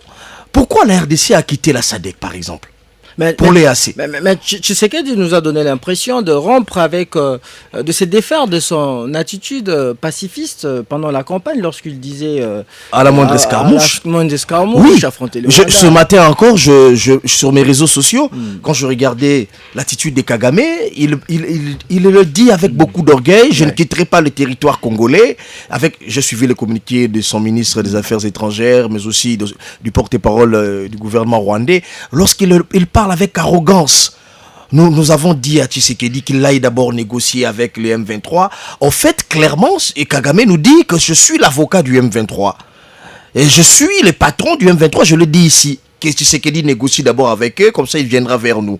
cette impolitesse de Kagame, parce que j'ai dit ici que c'est être voyou, mais nous on ne peut pas regarder, l'observer de cette manière-là. Je vous dis ici que l'attitude de Kagame aujourd'hui, il ne l'aurait pas fait si c'était au niveau de la SADC. Il n'aurait pas fait si c'était la médiation sud-africaine. Je pense que cette arrogance-là, ça doit maintenant nous interpeller. Non, voilà maintenant l'interpellation. Mais Kagame, justement, il a eu le prétexte. Aujourd'hui, il opère à visage découvert, justement, comme il l'a dit, parce que Tshisekedi représente, il a proféré de menaces contre lui lorsqu'il non, il faudrait pas, non, il faudrait pas de l'aider à se débarrasser d'un dirigeant. Oui, mais vous savez ce que Kagame a dit au sujet de la RDC. Il faudrait pas faire le relais du discours d'un voyou sur ton plateau. Pourquoi je le dis? Kagame qui fait des élections 2 ou 3 fois avec les scores staliniens, il fait 99%. Mais c'est Kagame qui, lors de ses meetings, passe pour dire les élections au niveau de la RDC se sont déroulées avec des irrégularités. Vous voulez qu'on relaye une telle personne? Je pense qu'aujourd'hui, il faut dire que, moi je le dis dans mes tribunes, l'attitude de Kagame aujourd'hui, c'est qu'il est dos au mur. Kagame est dos au mur. Laissez-moi vous dire pourquoi. Kagame est dos au mur parce que Kagame a compris que le passage de Biden en Angola n'était pas un passage anodin. Sur le plan international comme sur le plan économique, il y a une justification à ces niveaux-là. Vous savez que la RDC aujourd'hui est le premier pays qui produit les cobalt. Le cobalt, c'est le minerai de l'avenir. Et le monde entier, puisque nous allons droit vers la transition écologique, ce qui veut dire les voitures à moteur n'existeront plus. Les véhicules, à partir de 2060 ou 50, selon les projections des scientifiques, seront les véhicules électriques. Or, cette matière ne se trouve nulle part au monde que chez nous au Congo. Non, nous sommes le premier réservoir. 70% pratiquement en République démocratique du Congo. Le monde entier est braqué. Le cobalt et le lithium. Et le lithium, d'ailleurs, je voulais merci de compléter. Ouais. Et donc, Biden, sa présence au Congo, ce n'est pas parce en Angola, ce n'est pas parce qu'il voulait... partir en Angola. Simplement parce que, vous le savez, la dynamique du monde, aujourd'hui, on l'a dit avec l'Union européenne, avec les États-Unis, c'est de ne pas donner trop d'importance à la République démocratique du Congo. Parce qu'en réalité, le premier interlocuteur de Biden en Angola, c'était la RDC. C'était Tshisekedi. C'était pas l'Angola. Mais puisque les Américains ont leur politique, on ne peut pas venir directement au Congo parce que l'on ne veut pas donner de l'épaisseur à la RDC sur notamment ces questions qui taraudent avec le piège des ressources. Ils sont allés en Angola. L'enjeu en Angola, c'est la RDC. Le pont de Lobito. Oui. Avec la construction des chemins de fer qui va traverser pratiquement les continents. En passant par l'Angola, la Tanzanie, la RDC, la Zambie, etc. Mais l'épicentre aussi, c'est la RDC, le Grand Kivu, dont les Américains ont intérêt qu'il règne la paix dans cette partie du pays. Donc, vous voulez dire que les Américains, à travers ce projet de Lobito, ils veulent se départir du Rwanda? Il a été question justement de dire clairement aux facilitateurs qu'il faut accélérer les processus de paix dans cette partie du pays. Il faut accélérer les processus parce que les Américains sont dans une compétition qui ne dit pas son nom avec la Chine. La Chine qui construit la route de soie, vous le savez, qui a déjà commencé. Et cette route-là a pour objectif justement la transaction des minéraux et l'exploitation des minéraux. Et les minéraux stratégiques, notamment les lithium, les cobalt, etc. Et les Américains, sachant tout ceci, ils ont dépêché Biden pour ces enjeux-là. L'enjeu aujourd'hui, c'est la construction et la pacification de la partie est du pays. Il faut que le Rwanda parte. Kagame, il le sait, il est dos au mur à ce niveau-là. Et il sait qu'il a reçu l'ordre de quitter le sol congolais. Et donc, Kagame, maintenant, ce qu'il veut vous dire, je suis un voyou, je ne respecterai pas ces accords. Parce que lorsqu'on introduit à la dernière minute une insiste qui n'existait pas, c'est pour vous dire il a brouillé toutes les pistes. Alors, qu'est-ce qu'il faut faire? C'est là maintenant la responsabilité de la RDC. C'est là la responsabilité de la RDC. Non, mais la Vous savez, la RDC vous- continue vous de se savez, plaindre. mais justement, vous l'avez je dit. viens. Non. Mouya l'a rappelé hier. Alors, c'est ça la responsabilité de la RDC. Vous savez, il y a un général chinois qui a écrit un livre. Ouais. Je crois qu'il s'appelait Sun Tzu, Sun Tzu. de la guerre. l'art de la guerre. Il vous dit, dans une guerre, il faut utiliser les mêmes armes que votre agresseur ou votre ennemi. Cela vous permettrait de gagner en coût et en énergie. Ça, c'est le premier élément. Diana l'a dit. Pourquoi ne pas utiliser les méthodes Kagame? Premier élément. Deuxième élément. La méthode, entre autres, l'espionnage, le contre-espionnage. Mais les méthodes Kagame, c'est clair. Prenez les M23, dédoublez les M23, amenez les M23 à Gisenyi. Et ça, c'est les méthodes Kagame. Lorsqu'il dit à Tshisekedi, vous savez, Kagame a posé deux conditions d'abord. La toute première condition, c'était de dire à Tshisekedi de chasser les FDLR.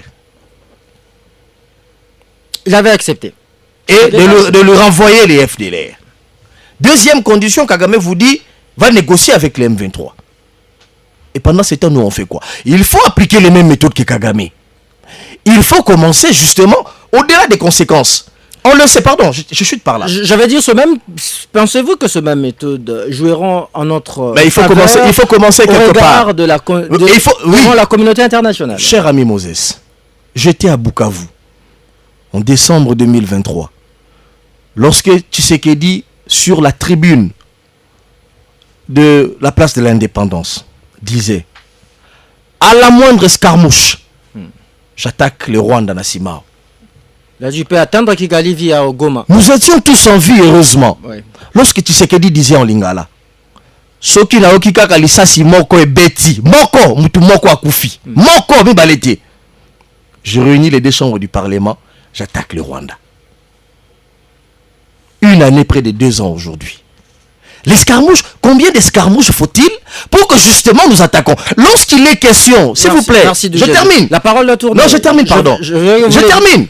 Lorsqu'il est question d'attaquer le Rwanda, on dit non, est-ce qu'on est prêt? Est-ce qu'on ne fait quoi? Le monde nous prendra au sérieux que si nous occupons un territoire rwandais. Aujourd'hui, d'autres États l'ont démontré. Israël l'a démontré. Israël, qui chaque fois est attaqué par la Palestine, lorsque ça n'a fait que trop durer, Israël en discutait au niveau du Conseil des ministres, du Conseil de sécurité des Nations Unies. Mais lorsque ça en était de trop, Israël a décidé d'attaquer. Et lorsqu'Israël attaque aujourd'hui, c'est Israël qu'on tense pour dire arrêtez de ne plus attaquer les Hezbollah ou l'État palestinien. Parce que lorsque l'on tuait en Israël, personne ne prenait les Israélites au sérieux. Et donc je pense que à un moment donné, il faut oser. Pourquoi? Parce que en 2013, la RDC, avec la même armée, le FRDC ont débouté les M23. Merci. Et pourquoi en 2025, pour que l'armée congolaise attaque le Rwanda, il faut dire non, ou bien attaque les M23 d'abord qui est sur le sol congolais. Le Rwanda qui est sur le sol congolais, on dit non, il faut analyser, il faut étudier. Je pense qu'à un moment donné, il faut dire au président de la République, c'est un aveu de faiblesse. Que de dire, le Rwanda n'est pas venu. Le Rwanda a boycotté. Le Rwanda a saboté. Kagame a fait ceci. À un moment donné, il faut changer les narratifs. Changer les narratifs voudrait dire la RDC a attaqué. La RDC refuse et la RDC a posé des conditions. Je sens que vous êtes tellement exubérant en termes d'arguments et je pourrais vous revenir éventuellement dans la prochaine prise de parole. Alors, Maïgardi Diana, est-ce qu'on nous prendra vraiment au sérieux du moment où le président joue au football pour un match supposé de la paix et cette paix voulue n'est toujours pas restaurée dans l'est du pays? Je me suis toujours senti mal à l'aise de prendre angle de cette dynamique-là. Ce genre de deux approches comparatives qui ne tiennent pas lieu. Permettez-moi. Oui. C'est-à-dire qu'on organise un moment de faste pour des victimes qui sont là. C'est-à-dire qu'à un moment donné, au-delà de faire la guerre, il y a l'approche mentale, il y a l'approche psychologique, il y a l'approche sociétale de choses. C'est pas un danger de pouvoir réunir les enfants autour des différentes célébrités et leur donner un peu de paix. je ne pense pas qu'on ne reviendra sur cette tribune pour discuter est-ce qu'il fallait que le chef de l'État y joue au foot ou pas. Non, c'est pas ça le problème. On parle des questions un peu plus sérieuses et restons dans le fond que dans la forme. L'attitude, la posture en temps de guerre compte également. On vous parlera ici de Zelensky. Oui, non, faut pas. Zelensky aujourd'hui est dans un espace totalement sous agression, ce qui n'est pas le cas de la RDC. Et la guerre de l'Ukraine, c'est pas à comparer avec la guerre de l'Est. Le contexte diffère. Faut pas faire du méli-mélo. S'il y a une guerre qu'il faut comparer avec le cas de la RDC, c'est la bataille d'Israël contre le Hamas, qui ont presque les mêmes caractéristiques. Alors, parce qu'en sous-bassement, il y a des questions de terre derrière. Maintenant, dans le fond, quand vous parlez de la question, je retiens sur votre question, est-ce qu'on nous prendra au sérieux? Il est difficile de parler du sérieux dans le cas de la RDC, dans la mesure où, je rappelle toujours aux gens, le Congo est vu par le monde comme étant une réserve mondiale de ressources. Les autres voient le Congo comme étant une niche qui aujourd'hui est un champ de bataille pour le puissant. C'est la première destination prisée au monde en termes de spoliation des ressources naturelles. La RDC. Je ne vous le fais pas dire. Maintenant, la question c'est que qu'est-ce que nous on fait de l'information qu'on a, que le monde nous regarde comme étant réserve? Jusqu'au point où François Hollande l'a dit à Kabila en face. C'est ça la grande question. Qu'est-ce qu'on veut? Quand vous parlez du sérieux, c'est quoi être pris au sérieux? Je vous ai parlé ici dans un rapport entre États, c'est le rapport de force. Quel est le rapport de force que nous on engage dans cette question de la guerre de l'Est? La vérité, est-ce qu'il n'y en a pas? Nous on est plutôt dans le maintien. On est dans la défensive. Dans la c'est résistance. ça notre difficulté, on est dans la résistance, c'est le mot qui convient. On est dans la résistance. Et la pas question plus c'est tard on va qu'hier, résister jusqu'à quand? Et vous savez, qu'est-ce qui il y a Matembe à Lubero qui est passé sous qu'est-ce qui rend contrôle compliqué cette résistance? C'est de l'ennemi. que on résiste face à une bataille dont l'issue est presque déclarée par la plupart des alliés. L'issue c'est que on vous attaque comme ça avec l'idée que vous puissiez négocier parce que les gens qui vous attaquent n'ont pas le moyen de faire la guerre jusqu'au bout. C'est-à-dire qu'ils veulent faire la guerre comme moyen de pression pour vous conduire autour d'une table et faire de compromis et des concessions. En fait, ils nous font jouer à qui perd gagne. Alors, quel regard portez-vous sur ce paradoxe entre la montée en puissance de forces armées de la RDC et la réalité sur le terrain? Est-ce de la propagande? Quand vous parlez du paradoxe, je ne pense pas. Parce qu'il existe aujourd'hui dans les cercles, dans la classification des armées, il y a un bon nombre de principes. Le nombre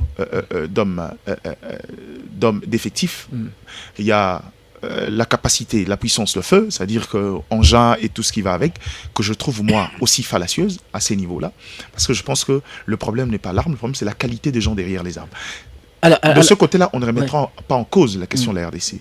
Mais je vous rappelle une chose, parce que quand on parle de la montée en puissance aussi, à ces niveaux-là, parce que si aujourd'hui il y a des zones comme la ville des Goma ne sont pas encore entre les mains de l'ennemi, c'est parce que ces forces armées-là, dans des contextes très difficiles, font un travail louable. Alors, et maintenant que les assises, le pourparler de Luanda ont foiré, et que faut-il faire maintenant? Que faut-il faire? C'est la troisième question qui arrive au bout d'un moment. Laissez-moi prendre chaque question et achever chaque Vous n'avez que 2 minutes. Dans la limite. Allez-y. C'est pas un problème. Ouais. Donc, avant d'arriver sur la question du processus de Luanda, vous ne pouvez pas me ramener sur le processus de Luanda où je vous ai dit, même s'il y avait la tripartite, il était presque quasi impossible de trouver un dénouement heureux. Au regard du contexte sur terrain, au regard de la position de celui qui veut faire évoluer la chose. La RDC n'a pas renversé la tendance en termes de récupération de terres, parce que c'est généralement fluctuant. On récupère un territoire, ils en récupèrent un autre. Il n'y a pas eu de conquête glorieuse non, les conquêtes, les victoires d'étape, il y en a, mais ce ne sont que de victoires d'étape qui ne font pas vraiment tourner la balance en notre faveur pour pouvoir aller engager un rapport de force. Kichanga, à un moment donné, a été récupéré par le Wazalendo et puis repris. À cette allure, je ne vais pas finir. Allez-y. Maintenant, la question, c'est que aujourd'hui, il y a une seule question qui vale sur cette question. Je ne veux pas qu'on fasse un focus sur la tripartite. Ce n'était qu'une rencontre dont les résultats devraient dépendre de la discussion et généralement au préalable discuté par le ministre des Affaires étrangères. Je reste sur la question du sérieux. Les sérieux ici en tant qu'État, qu'est-ce qu'on appelle un État sérieux? Un État sérieux, c'est un État capable d'engager un rapport de force, capable de veiller sur l'intangibilité de ces territoires, capable d'assurer ses politiques publiques et ses politiques de gouvernance et se faire respecter sur l'échiquier international. Absolument. Pour moi, ce sont les éléments du sérieux d'un État. Et on ne coche pas en cet instant sur toutes les cases. Ce qui fait qu'aujourd'hui, ce n'est pas le moyen. Quand vous me ramenez sur la question de la puissance de feu, c'est-à-dire qu'aujourd'hui, la loi sur la programmation militaire était un instrument de réforme. Est-ce qu'aujourd'hui, avec les réformes obtenues, on peut engager? Là, encore une fois de plus, au-delà d'être vrai, je peux être juste. L'armée est la grande muette, il y a des éléments qui ne mettront pas la place publique pour des raisons de secret défense. Mais dans le fond, quand un État s'engage dans une dynamique, nous, en tant que population, parce qu'on est censé être actrice de l'action publique, on devrait sentir des signaux. Il faudra qu'à un moment donné, la RDC aujourd'hui se dote d'une politique militaire qui est efficace, une politique de paix, qui quitte la dimension sous-régionale, parce que dans ce théâtre des dupes-là, en tout cas, la situation ne pourra jamais tourner en notre faveur. Et les sérieux commenceraient par engager des vraies dynamiques militaires. Pas au-delà de... On s'est retrouvé là, pas au-delà de la défense, pas au-delà de... Le Rwanda ne veut pas ceci, le Rwanda ne veut pas cela, la médiation ceci. Et malheureusement, même quand vous êtes la médiation, admettons qu'on mettait Joe Biden comme médiateur. Merci. Dans un rapport de protagonisme entre nous et le Rwanda. Merci. Quand ce dernier occupe de terre, quand ce dernier a un moyen de pression sur nous, il est difficile que le médiateur puisse intervenir, faire quoi que ce soit en notre faveur. Merci, c'est Mike. à nous de faire Merci, Diana. différemment et de renverser cette tendance-là. Et ça passe par les solutions militaires, il n'y en a pas d'autres. Merci Mike Gardi, Diana. Rapidement, on n'a pas beaucoup de temps pour notre deuxième thématique, on va juste placer un mot. Beledou, quelle recette faut-il justement pour endiguer les embouteillages qui pénalisent les Quinois aujourd'hui? Moi, je pense que la personne à inviter ici, c'est votre gouverneur. C'est lui qui sera mieux placé pour répondre à ces questions, parce que c'est lui qui a sémé le bazar dans la capitale. Vous savez, Kinshasa a un problème de route. Bientôt sera opérationnelle une ligne métrobus. Daniel Boumba l'a dit. Oui, mais ça, c'est un débat sur le sexe des anges. Vous savez que Ngobila a bercé les gens avec cette histoire. Le gouvernement central a déboursé 20 millions de dollars pour l'étude des faisabilités, et puis plus rien. Jean-Pierre Bemba nous a laissé entendre que les embouteillages ne sont pas un apanage de Kinshasa. Lui encore, il faudrait ajouter... Il avait ses photos il faudrait ajouter les photos de Pékin, Paris. Il faut l'amener dans sa collection d'albums. Alors non, je pense que le problème aussi, il y a des problèmes aujourd'hui à Kinshasa, et il faudrait que les gens soient réalistes. Si on est réaliste, je disais quelque part sur un plateau de télévision, Kinshasa n'a que 700 km de routes qui sont praticables aujourd'hui. Voyez-vous, ça c'est le rapport de l'OVD qui nous entend d'ailleurs. 700 km de routes. Encore que dans les 700 km de routes, là nous sommes en décembre 2023. Ouais. Encore que sur 2024, les 2023, décembre 2023. 700 km de routes. Depuis janvier jusqu'à maintenant, on n'a pas construit des routes. 63 000, il y a un projet entre... Oui, mais justement... Un projet de... Mais oui, il y a un projet. Il y a un projet. Avec le gouvernement. On prend des mesures, il y a des projets, etc. Mais une année durant, de janvier jusqu'en décembre ici, dites-moi, ne serait-ce que 2 km de routes, au-delà de la rocade, à Kinshasa, je dis, ne serait-ce qu'un kilomètre de route qui a été construit. La rocade, c'est dans la périphérie. C'est dans la périphérie, j'ai dit, au-delà de la rocade. Et donc, je crois que Boumba devrait être au courant de ce qui se passe, non? Au lieu de s'intéresser, d'aller, je sais pas, en Turquie, prendre, je crois, le métro, filmer, dire aux Quinois que Soki et le coup aussi la Soki pendant qu'on attend des solutions immédiates. Et donc le problème ici, c'est l'homme qui est le premier élément d'abord, c'est qu'il faut construire des routes. Il faut construire les routes. J'ai fait allusion ici à la route Kabinda, à la route Kabamba 24, Kassai n'en parlons pas. Et il y a beaucoup de routes à construire. Et ça, c'est le premier élément. Le deuxième élément, aujourd'hui, il y a beaucoup de véhicules. je disais ici, déjà Non recensé. Déjà en 2017, on nous parlait de près d'1 million de véhicules qui circulaient à Kinshasa. Aujourd'hui, on ne sait pas si on en Près est de en- 600 000 motos. Et aujourd'hui, 2025, Oui. combien de véhicules il y en a? Aujourd'hui, les véhicules ne coûtent plus cher. Merci. Vers les années 60, 65, 77, etc. Vers ces années-là, vous vendez un véhicule, vous achetez un terrain, une parcelle, quelque chose comme ça. Aujourd'hui, avec 2000, 1500, 2000 $, tout le monde peut se procurer Merci. un véhicule. Merci. Et donc, je pense que la question ici, c'est il faudrait qu'il y ait un manager. Merci de Un bon manager. La circulation alternée a montré ses limites. Ouais. Aujourd'hui, il est impossible de quitter chez soi le matin pour arriver en ville à 10h si on quitte à 8h ou à 7h. Et donc, il faudrait des solutions pensées et réfléchies.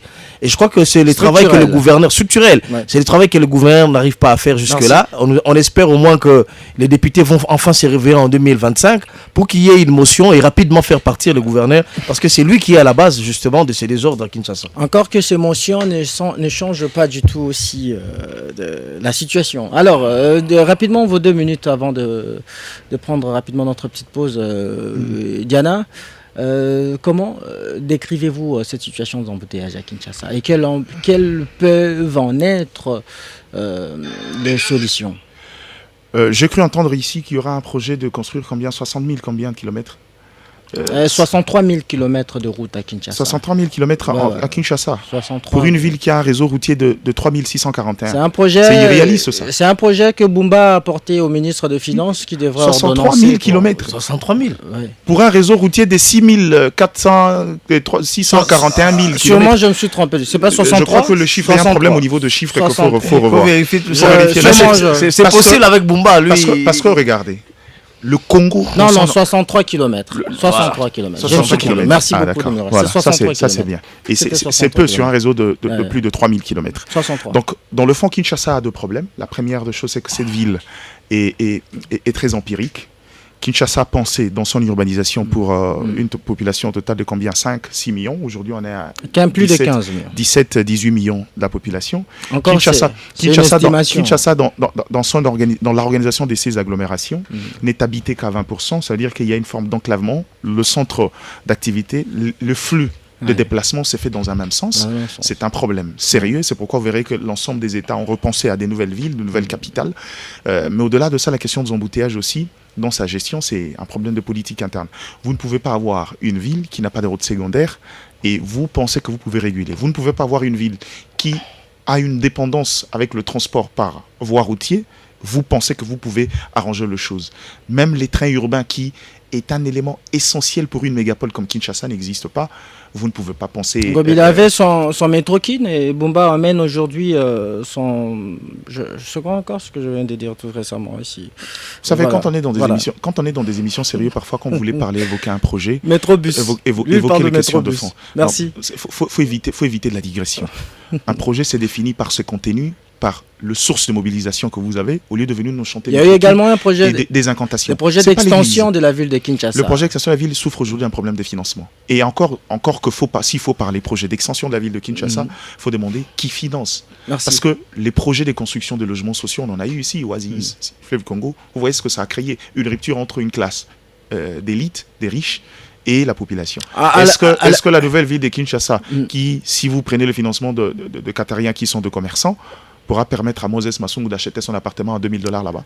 Ça, c'est la grande question. On a vu, alors, Premier ministre Samalou Kondé, avec quelques membres de son gouvernement de l'époque, s'était rendu au Dakar, mais également en Égypte, au Caire, pour s'inspirer du modèle de construction de nouvelles villes de ce pays. Alors, on va rapidement marquer une petite pause et au retour, on lira quelques messages avant de mettre fin à cette émission. Jusqu'à 17h, on débriefe l'actualité. RTGA. Bonjour, Christian Moses, notre président parle trop sans toutefois mesurer les conséquences de ses dires. Il a dit, s'il faut se voir avec Kagame, ça sera au ciel, pas sur cette planète. Et voilà, aujourd'hui, il cherche à rencontrer Kagame, pas au ciel, mais sur cette terre. Un message d'Ed Bambela Kanlouka. Bonsoir, mon émission, le regret de tout, dans tout ça, c'est la posture pleurnicharde de mon pays qui continue à confirmer sans réaction la faiblesse étatique. Prof Thierry à Pascal. Bonsoir. RTGA, si Kagame a boycotté la rencontre, c'est parce que s'il s'était rendu compte qu'il devait se rencontrer au ciel, alors que Luanda n'est pas le ciel. Donc il répondra qu'à une rencontre, vous voulez dire au ciel. C'est un peu compliqué d'en signer. Bonjour, mon émission, la faute revient à Tshisekedi qui ne garde pas sa position. Tantôt je verrai Kagame au ciel, puis il part le chercher à l'Angola. Ogi Alimete. Ce sont les mêmes messages que revient, pratiquement. Autre message, bonjour RTGA. Kagame ne comprend que le langage des armes. Il ne reste qu'à faire la guerre. Organisons-nous pour attaquer le Rwanda à partir de Gisenyi par Goma, Tiangungu par Bukavu et à partir de Kamanyola. Message d'en signé. Salut Moses, merci pour les castings et aux invités. La solution à l'est du Congo, c'est de faire la guerre directe au Rwanda. Nous avons 9 voisins. Pourquoi seulement le Rwanda? Nos opposants doivent revenir à la raison de se parler. Merci de Bernard Madiao. On va peut-être prendre ce dernier message. Bon après-midi, je vous suis depuis la commune de Barumbu. Moi, je comprends bien que le président Tshisekedi n'est pas respecté par le président Kagame. Le gouvernement congolais est toujours dans la distraction. Message Bonjour en débrief, la RDC pour se faire respecter doit faire directement la guerre au Rwanda, éviter la diplomatie qui n'aboutit en rien. En plus, occuper une partie des terres rwandaises, la seule option pour la partie est de la RDC. Rick depuis Brazzaville. Et voilà, c'était un échantillon de messages que vous nous envoyez. Désolé pour ceux dont les messages n'ont pas été lus. Rapidement, je vous donne en émo. Vous concluez. Oui, moi je vais conclure. Je vais vraiment terminer cette émission par une note qui concerne le genre. Il y a notre première ministre Judith Suminwa qui venait d'être considérée comme la femme la plus influente de l'Afrique par Forbes. C'est quelque chose de très important quand je vois la plus puissante et influente. C'est quelque chose d'important. Pourquoi je le dis? Parce que, vous savez, on a à la tête du pays, ça fait pratiquement 4 mois, une première ministre qui nous a quand même donné des signaux forts, notamment l'effectivité de la baisse des denrées alimentaires. Ça, il faut le dire. Laissez-moi, je n'ai pas assez de temps. Je suis obligé de vous interrompre. Non, je termine. On aime seulement. Ça, c'est une effectivité, la baisse des denrées alimentaires, mais aussi la baisse du prix du carburant ou l'essence à la pompe. Ça, c'est une effectivité. Dans la jamais connu dans ce pays. Non, s'il vous plaît, je vous parle des évidences. Permettez-moi de vous interrompre. Vous m'avez interrompu. Une minute. Allez-y, en un mot, Maïgardidiane. Je crois qu'il en a besoin, mais moi je crois qu'en une minute, s'il faut évoquer, je préfère finir cette émission par une interpellation, ministre au VPM de l'économie, parce que la mesure prise pour pouvoir défiscaliser et apporter la modification de structure de prix n'a qu'un seul levier, c'est la disposition qu'ils ont mis de veiller sur le stock. Et je crois qu'à ce niveau-là, il faut veiller à ce que l'IGF qui est mise en compte puisse en tout cas accompagner cette mesure pour éviter de subir la mauvaise foi des opérateurs économiques. Merci Maïgardidiana, Florian Massamba, Berlin Tampo, Fiestambu et derrière les caméras, je cite ici Guillaume Kakwende et David Bachera ont concouru à la réalisation de cette émission vous présentée par Christian Moses Massunga sous la coordination bien entendu de Simon Kabamba et Henri Ebondo. Émission à suivre tout à l'heure à 22h30 en rediffusion à la radio FM. Et vous nous suivez également à Goma sur 87.5 FM. Merci de votre fidélité à la radio de l'avenir et la télévision de l'avenir RTGA. Restez avec nous, on se retrouve demain pour un nouveau numéro de votre émission. À très vite. Jusqu'à 17h, on débriefe l'actualité. RTGA. Mieux qu'une chaîne, un monde.